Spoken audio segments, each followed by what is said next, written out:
Welcome to my channel. আমি স্বপ্না বিশ্বাস বলছি।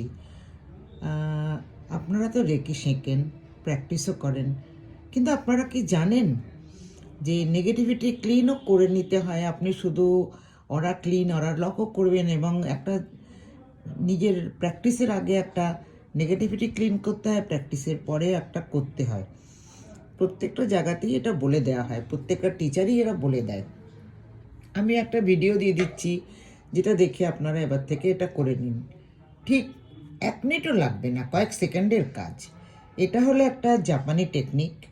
এটা আপনার প্র্যাকটিসের আগে একবার করে নেবেন, আর প্র্যাকটিসের পরে আরেকবার করে নেবেন। এবং যদি কাউকে হিলিং দেন তো অবশ্যই করবেন, কেন হিলিংয়ের থেকে আমাদের শরীরে নেগেটিভিটি ভীষণভাবে ঢোকে। আপনার নিজের লোক হলেও তার নেগেটিভিটি আসতে পারে, আপনার নিজের শরীরেও অনেক নেগেটিভিটি আছে।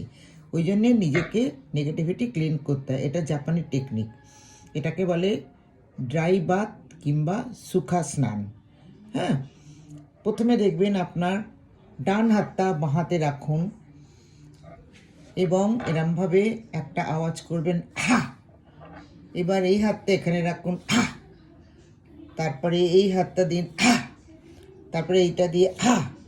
এরমভাবে আপনি 3 বার করুন, 3 বার। ক সেকেন্ড লাগলো? 1 মিনিটও তো লাগলো না। আর একবার দেখিয়ে দিই।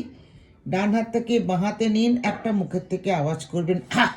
কোমর অবধি নামিয়ে আনবেন। আমি ওই জন্য আজকে দাঁড়িয়ে ভিডিওটা করছি। বাঁ হাতটাকে ডান কাঁধে রাখবেন, হা। ডান হাতটাকে এই হাত দিয়ে হা।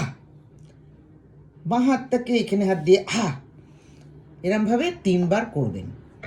এটা আপনাকে কেন বলে দিলাম, যে কোনো রেকি করুন, যাই করুন, আপনারা কি জানেন আপনাদের মধ্যে নেগেটিভিটিও থাকে এবং নেগেটিভিটিকে আপনি হিলিং করলেও নেগেটিভিটি আপনার মধ্যে এসে যাবে। আপনি যাই করুন, নেগেটিভিটি কোন না কোনো দিক থেকে ঢুকবে।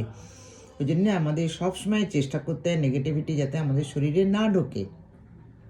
এটা জাপানি টেকনিক, এটার নাম হলো ড্রাই বাথ কিংবা সুখা স্নান। যখনই প্র্যাকটিস করতে বসবেন, প্রে করার আগে এটা করে নেবেন। হয়ে গেলে পরে আর একবার করবেন, কয়েক সেকেন্ডই লাগে। এবং যখনই কাউকে হিলিং দেবেন আগে একবার করে নেবেন, হিলিংটা হয়ে গেলে পরে একবার করবেন। এটাতে কিন্তু আপনার কোনো রকম টাইম বেশি যাবে না, কয়েকটা সেকেন্ড টাইম যাবে। আশা করি এটা আমি আগে একবার দিয়েছিলাম, কিন্তু অনেক লোক আমাকে কোশ্চেন করেছেন আর একবার দেখানোর জন্যে। তাই আজকে আমি দাঁড়িয়ে এটা করলাম, যাতে আপনারা বুঝতে পারেন হাতটা কতখানি নিচে আসে। এই কোমর অবধি, এইখানে নিচে অবধি আসবে। আমি এই জন্য আজকে দাঁড়িয়ে ভিডিওটা করলাম। যদি মনে করেন ভিডিওটা আপনাদের পছন্দ হলো, তাহলে একটা রাইট দেবেন, একটা লাইক করবেন, একটা লোককে শেয়ার করবেন, একটা সাবস্ক্রাইব করুন।